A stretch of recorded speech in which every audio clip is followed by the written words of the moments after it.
Hapana, weka somewhere. Iko sawa, relax bro. Cho nimeambiwa. Nilipa huyu hapo ushikilie.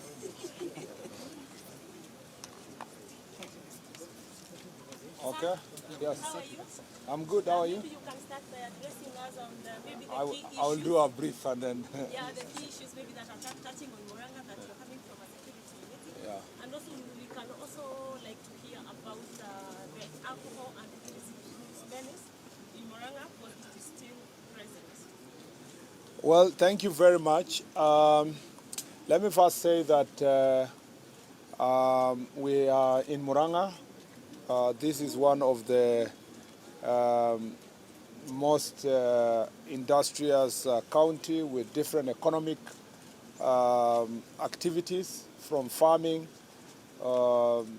whether it is tea, it's coffee, it's macadamia, it is avocado, pineapples. So this is a very diverse county. It's also a highly industrious business area. And then there is some work here also on value addition for manufacturing, especially on agricultural issues. This is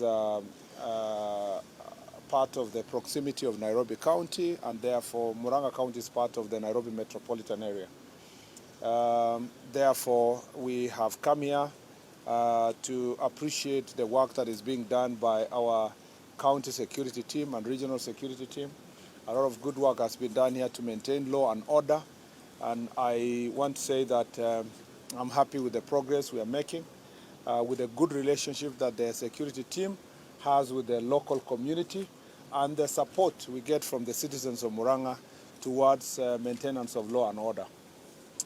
From our security briefing meeting, I'm also happy that there is a lot of good work that has been done by community and the security sector to contain the issue of gangs in this Murang'a. As you very well know, the same challenges being faced in Kiambu also spill over to Murang'a because of their proximity to Nairobi. But to be very honest, I want to appreciate the work that has been done so far, that criminal gangs have been suppressed in terms of their activities. We have a few of them trying to operate in some corners, but most of it has been suppressed. I also appreciate the local leaders, because most of them have shunned the idea of using gangs for their political activities. Just a very few of these political leaders are seen to be entertaining the idea of working with these gangs. Thankfully, our security team also is working very hard to ensure that where there are attempts, especially on matters of extortion, people are arrested and charged in a court of law. The challenge we face in Murang'a is alcohol and drug abuse. Again, let me say that biggest problem here is the misuse of the alcohol distribution licenses for actually combining both legitimate or legal alcohol and the illegal one. There is a very notorious businessman here called Mike Power, who has been harassing our security sector here in this county.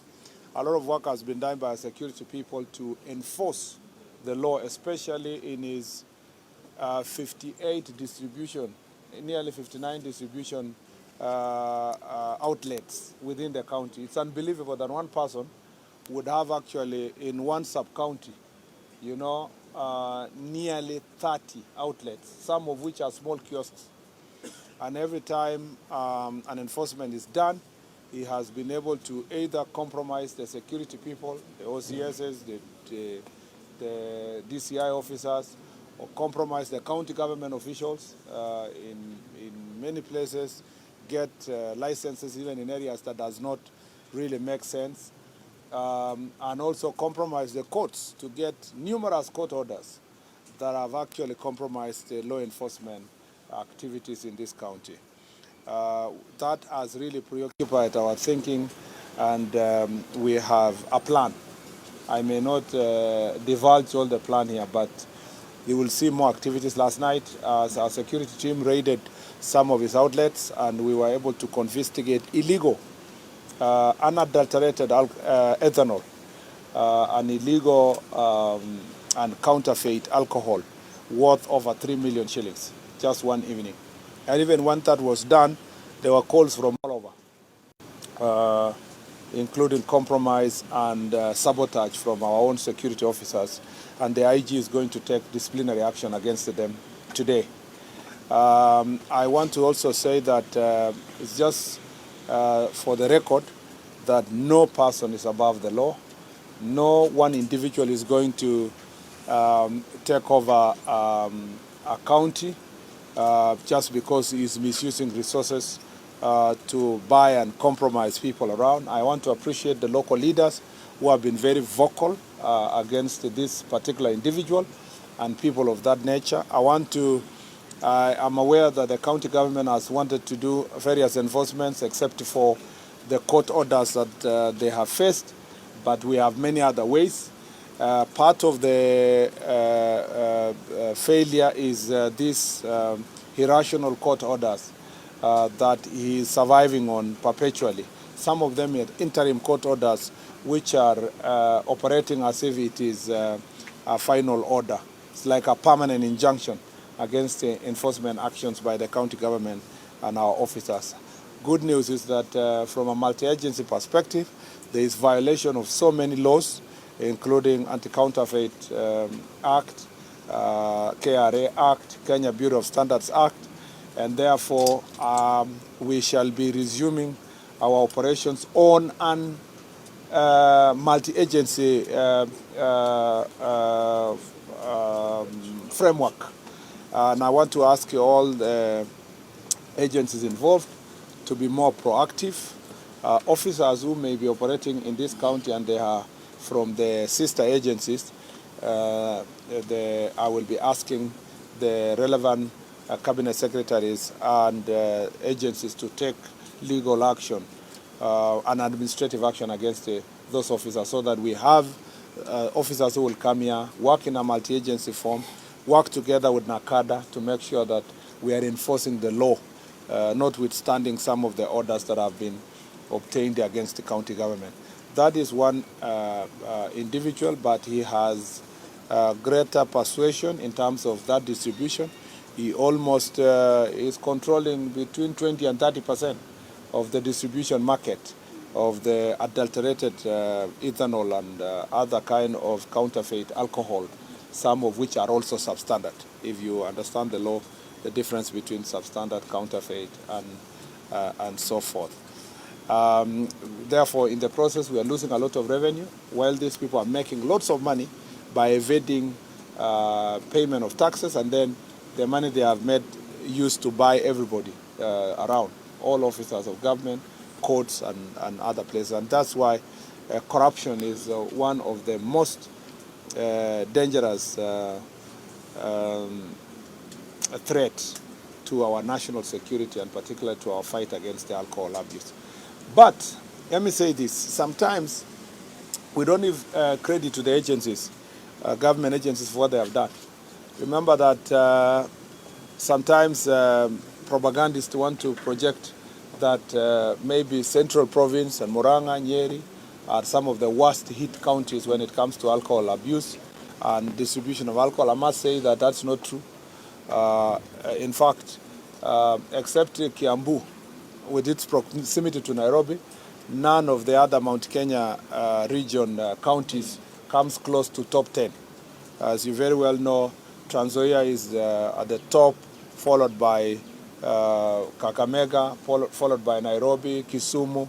So Muranga has even dropped further to be one of the to be the 17th county where illicit alcohol is being distributed, which is a very good sign of good collaboration between the citizens and the law enforcement agencies in terms of getting rid of illicit alcohol.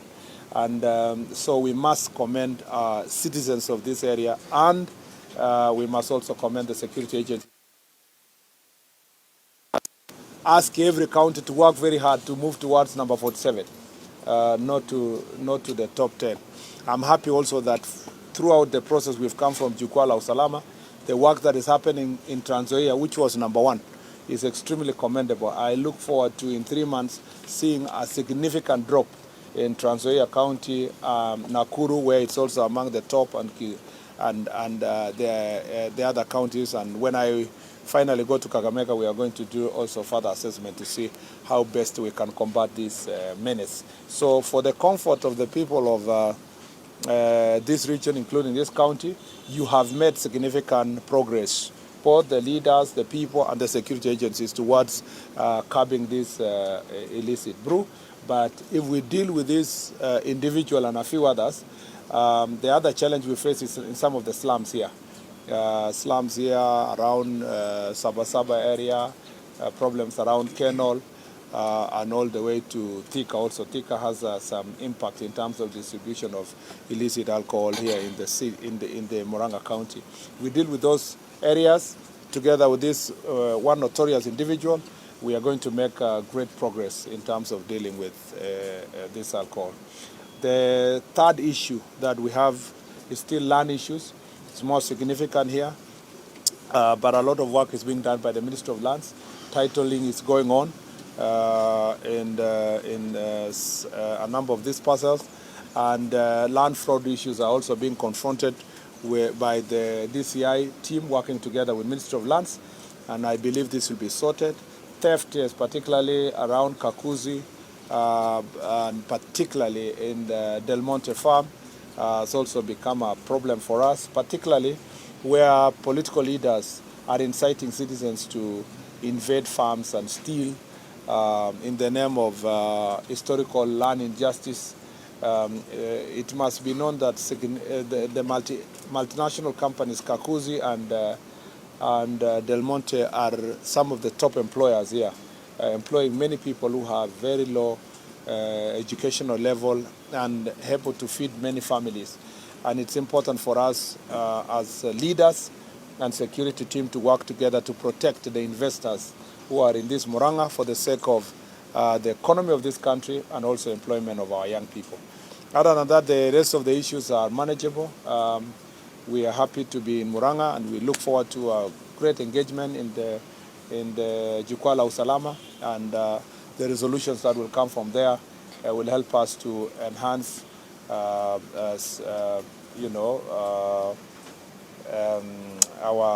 relations with locals here, and hopefully then we'll be able to make decisions that are going to make this county even rise higher in terms of its observance of law and order. Thank you. You mentioned... I'll take 3 questions. So fast. Let me introduce yourself. Sorry, my name is Omboy Mwangi.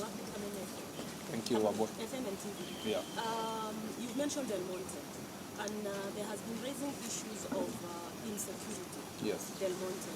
When these youths steal pineapples from Del Monte, some of the Del Monte guards kill them. Yeah. Maybe in terms of shooting.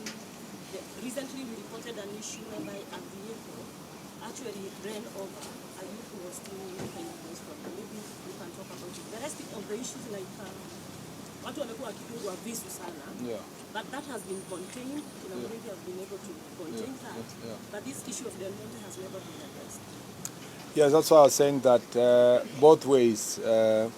We continue imploring our security agencies to make sure that during enforcement, they continue observing human rights and the rights of the citizens, but also we want to ask the public that there's no justification for stealing in the first place.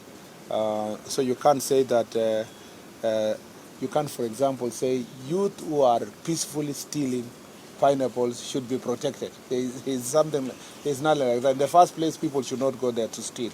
People just go there to work. Don't put the security agencies in a position where they will have to commit, maybe they will have to use excess force in terms of enforcement. Because then in the process, sometimes people are run over because the police guys or or enforcement guys trying to run away from high-rate mob.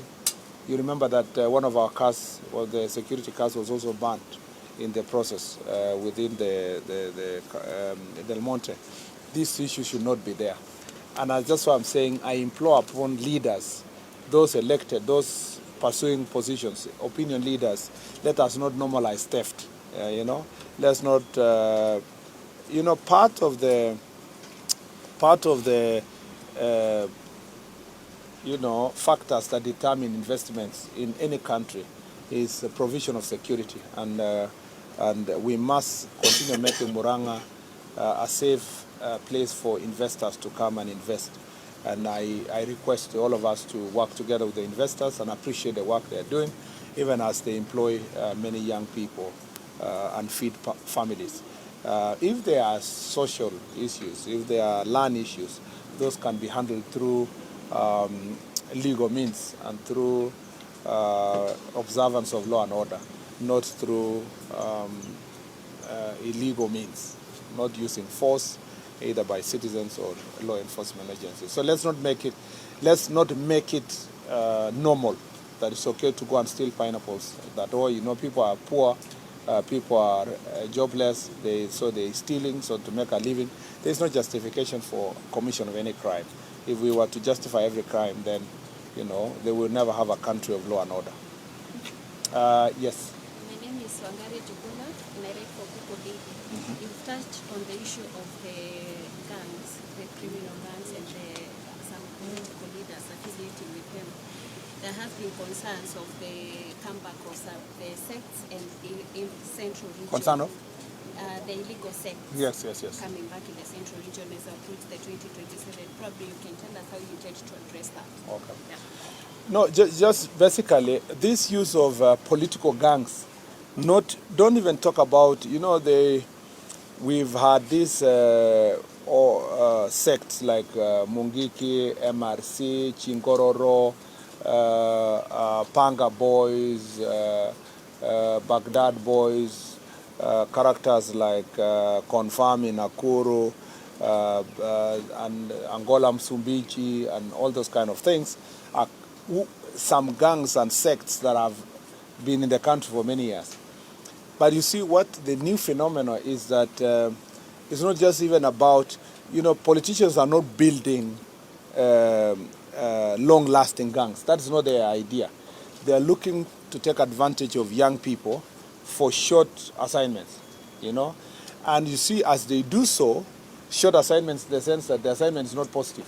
They want to organize a rally, they look for young people, pay them. They want to organize in the name of demonstrations. They cause chaos, vandalism, just to make a statement. In the process, they embolden, these older sects or new ones.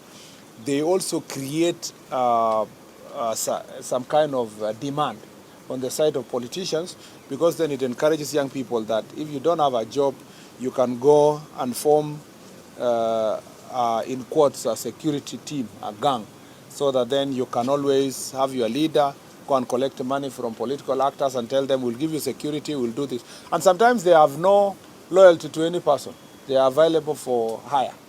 And this is very dangerous, because then when it gains root in a society, it becomes, later becomes a bigger problem for society. So some of these gangs which were encouraged years back, and they are becoming the ones that are going to mold the entire society. And I therefore encourage leaders to be foresighted. Look 10 years, 20 years to come.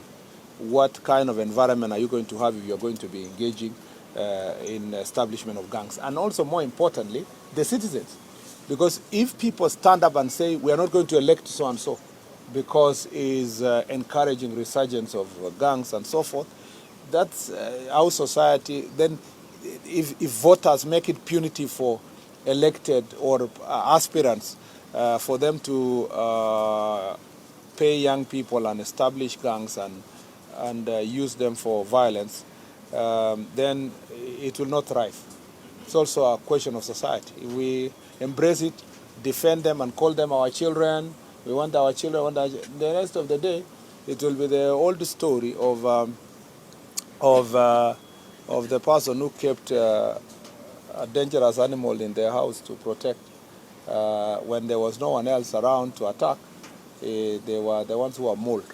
So I encourage citizens of this region and the entire country, because it's not a problem of Murang'a alone, an entire country, that let us not encourage gangs anywhere at any time in the Republic of Kenya. The last one. Yes, Waziri. We understand the DCP leader will be jetting back on Thursday. How prepared are we as a country? Pardon? We understand the DCP leader, regarding Gachagua, will be landing on Thursday. Yeah. And chances are very high there will be a lot of mob. They'll mobilize to go into city. How prepared are we?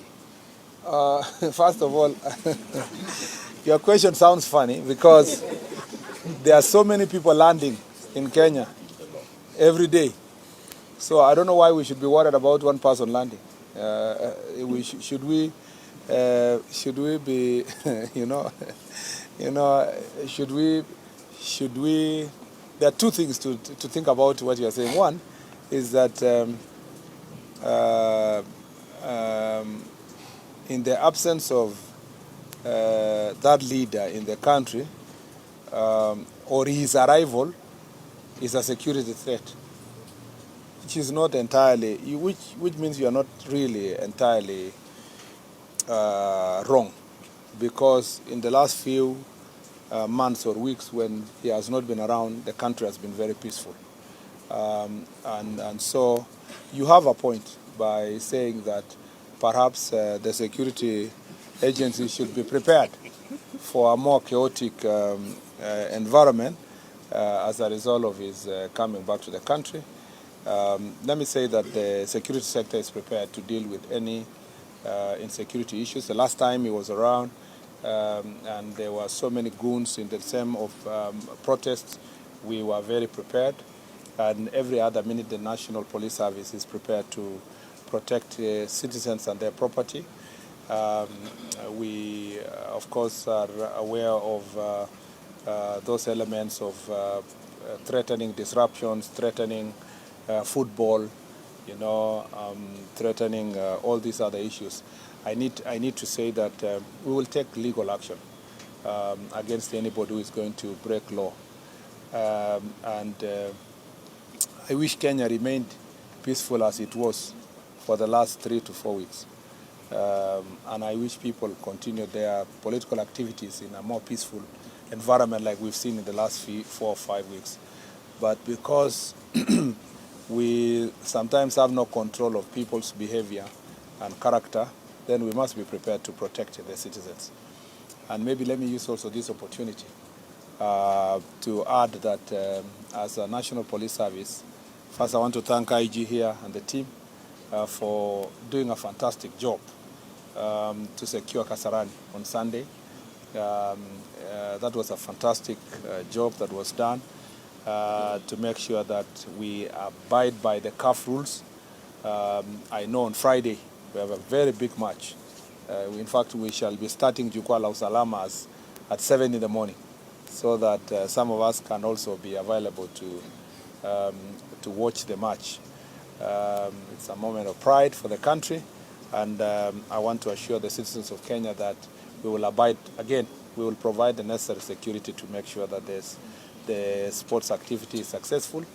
And we are waiting for directions from CAF as to the numbers and everything. And once that is confirmed, I ask Kenyans again to be as supportive as they did to our ambassadors by ensuring that we abide by the rules, and see how it came out wonderful, and see how it will be also this Sunday. Yeah. So any disruption activities from all political actors, those who have been out of the country or those who are within, is not going to be entertained in Kasarani. We want to see that law also and order prevails in our country. Okay?